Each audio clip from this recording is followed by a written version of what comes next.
Welcome back to Unstable TV! And you're through to Irish Couple Reacts. And do stay tuned because this happens every week. So if you're new here, don't forget to like, subscribe, comment and hit the bell notification so you don't miss any of these videos. And if you're a returning viewer, thank you! So today we're going to be taking a look at something a bit different. So we're going to watch what happened 10 minutes after the dinosaurs disappeared. Ooh! They ran out of fossil fuel. So sit back, power your car, get some popcorn and enjoy this with us because we're going to go on a little adventure together. So we're going to jump into this with ourselves and you. Let's go!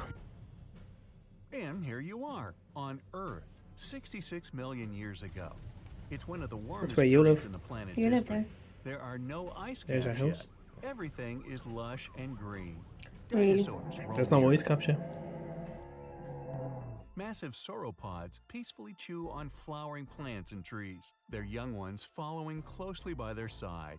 Ah, you strain your neck to see their heads 5 stories above you. But that's when you Oh, that's see nice. something else. A bright spot in the sky. A shooting star. Ah, make a wish. Wait a minute. The star grows bigger, brighter. Little do the What were they wishing for? reptiles know. Today marks the beginning of one of the largest mass extinction events in Earth's history. 3/4 of life on our planet will be wiped out. Hey, we'll just Wow. hide over here and watch. 5 seconds before impact. The meteorite rips a hole through our atmosphere like a needle in a balloon. The resulting supersonic shock wave starts to ripple around the globe. You'd hear it on the opposite side of the planet. The cosmic monster falling toward the Earth is the size of Mount Everest, at least 6 miles wide and weighing 460 trillion tons. The meteor is coming in hot and fast, 12 miles per second, heading right for the Yucatan Peninsula Wow. in present-day Mexico. At that speed, it could travel from LA to New York in under 4 minutes. 4 minutes? What? The mountain-sized asteroid smashes into the Earth. If only it had been anywhere else, life on this planet might look a lot different today. The Yucatan Peninsula, almost entirely underwater then, was one of just 8 places on the entire globe that would have let a giant space rock wipe out nearly all life on the planet, meaning the asteroid only had a 13% seen that chance stock of image causing a before. mass extinction. And it happened to hit just the right spot. Well, aren't we lucky? At the point of impact, there's Wow, an the explosion science is so a accurate. billion times more powerful than even the most massive volcanic eruption. It looks like a new sun has appeared on our planet's surface. The meteorite digs into the Earth's crust and explodes into a million pieces. You can still see the scar it left. The Chicxulub crater is 93 miles wide and 12 miles We'll deep. have to go see that. It could fit the entire state of Vermont and 24 Burj Khalifas stacked on top of each other. Something that leaves a scar like that has global consequences. The Earth ripples. Definitely. The shock wave spreads for thousands of miles. The air blasts flatten forests in a second. Everything within striking radius is set ablaze. Nothing survives ground zero. But that was just the beginning. Smaller fragments of the meteorite, as well as parts of the Earth displaced by the giant hole it dug, go ricocheting out, reaching as far as Canada. The sky lights up with fireballs. They smash into the surface as well. Dinosaurs that weren't in the blast radius run in panic, but they have nowhere to hide. It's only about to get worse. The shock waves race across the sea. The tsunami is nearly a mile high when it hits the coast. The waves keep traveling, reaching the furthest corners of the planet. Even across the Pacific and up into the North Atlantic, they're 5 stories high.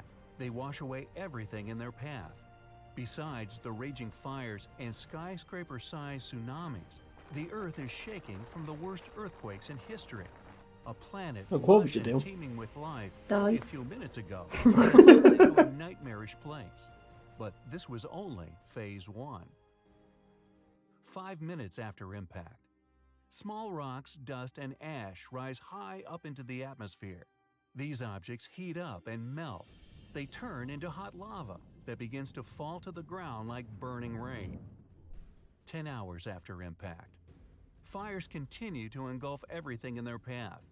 Some surviving dinosaurs in North America try to escape to unknown territories, but now they're in dense swamps and can't escape.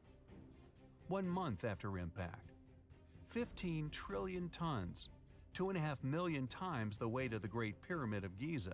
That much Wow. ash and soot are released into the atmosphere. The cloud covers the entire planet and blocks out the sun. The Earth sinks into darkness. Surviving plants can't photosynthesize. Oxygen levels drop. Any animals left at this point are finally done in from lack of air. But the worst consequence was the extinction of phytoplankton. The entire oceanic food chain starts to collapse like a house of cards. Many marine animals have lost their main source of food. Surviving animals on land also can't find anything to eat. There are no plants for the herbivores, and soon no herbivores left for the meat eaters. And still, there's the acid rain. The Chicxulub meteorite hit a place where there was a lot of sulfur. The heat of the impact vaporizes the toxic gas instantly. It mixes with the air in the atmosphere. Acid rains fall all over the planet. The oceans become toxic. And if all that doesn't get them, the cold finally finishes off the job. With the sun blocked out, the burning fireball that is our planet starts to cool down. What's left in the wake? Plants are a little luckier than animals. Wow. Seeds and pollen are Yeah, not able to surviving that. survive these harsh times. The first to slowly paint the charcoal planet green are ferns. The wind carries their seeds, sprinkling them across the earth over 10 years. Then come the palms. The new planets produce oxygen and feed small mammals. Of the reptiles, only turtles and ancient ancestors of crocodiles can survive the temperature and acidity of the planet's waters. Unbelievably, some bird-like dinosaurs survive too. Other species of birds evolve and survive to this day. Sadly though, all terrestrial animals over 50 pounds in weight went extinct. It took much longer for the animal kingdom to recover. Larger mammals, such as rhinos, began to appear only 15 million years after the dinosaurs disappeared. Blue whales, the largest living creature this planet has ever seen, bigger than any of the dinos, only showed up a little over 4 million years ago. Did the dinos have a fighting chance? Scientists say that if the meteorite had hit in the deeper ocean, the story would have gone a lot differently. Yes, the resulting tidal waves would have been 10 times higher than the already massive ones that rippled across the planet. But even a giant mega tsunami wouldn't be able to wipe out 75% of plant and animal life on Earth. What really did the dinosaurs in was the global blackout. If the meteorite had hit in deeper water, not the shallow sea of the Gulf of Mexico, there wouldn't have been so much dust and everything's ash just by in the chance, atmosphere. look. That dropped the oxygen levels and cut off the food chain from the very bottom. There's a theory that climate change and other conditions on Earth 66 million years ago would have still wiped out the dinosaurs, no meteorite necessary. It could be a supervolcano erupting and spewing out large amounts of sulfur and ash into the atmosphere. Perhaps the meteorite just sped up the inevitable. Now let's move on to a more interesting question. Could humanity survive a meteorite impact like that? Back then, not a chance, obviously. But if something like that were to happen in our time, we have an advanced intellect and technology.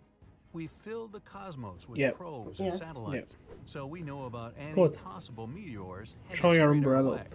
It wouldn't take us by surprise. Now, we might have to hide deep underground to avoid the blast wave and tsunamis, and you'd need enough food down there to last for at least a year. And don't forget your toilet paper. But with the right prep, humanity could stand a chance. The main problem after such an event is to survive the global winter when the ash covers the sky. But our species can handle it. Just ask anyone living in Oymyakon, Russia. The town of 500 people holds a Guinness World Record for the coldest inhabited place on Earth. They've seen the thermometer read minus 90 degrees Fahrenheit. What about preserving plant and animal life?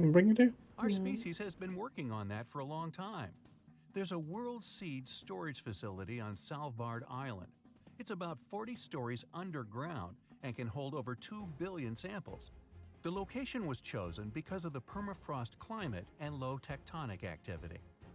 Preserving all the planet's That's animals weird, would be a Jones. tougher job. Perhaps genetic engineering, cloning, or something else would work. Herding them all down into a bunker? I mean, crocs, bears, and snakes included?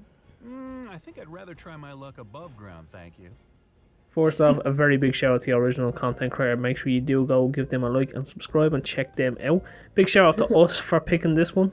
Hope you all enjoyed the little journey along, and we hope you learned something from this. Tell us what your thoughts are on this. Would we survive the comet? And do you think there's any dinosaurs secretly left alive today? What did you think of that, Danielle? So, in my controversial opinion, I don't exactly think that's the way it went down. I don't think anybody 100% knows the way. Now, obviously, there's no dinosaurs here, and obviously, there was a meteor. I'm not saying that there's not, but I just don't think there's ever going to be a 100% accurate depiction of how the dinosaurs said goodbye to this planet. So, if we've any archaeologists in the comments section or anyone who wants to add to Danielle's opinion there, a controversial opinion, obviously there had to be something before us in order to make us, but I don't think science is that accurate with it. Like, how would we know exactly where the comet's coming from like that, and how would we know just seconds away? And before people start coming at me throat with the, oh well, he said in the ocean, it's like, yeah, that's fair enough, you know, you can take that route, Rick. I'm here to learn too, but if anyone has anything that might be a bit more accurate than this, because information can change and the science does change, so yeah, fight us in the comments.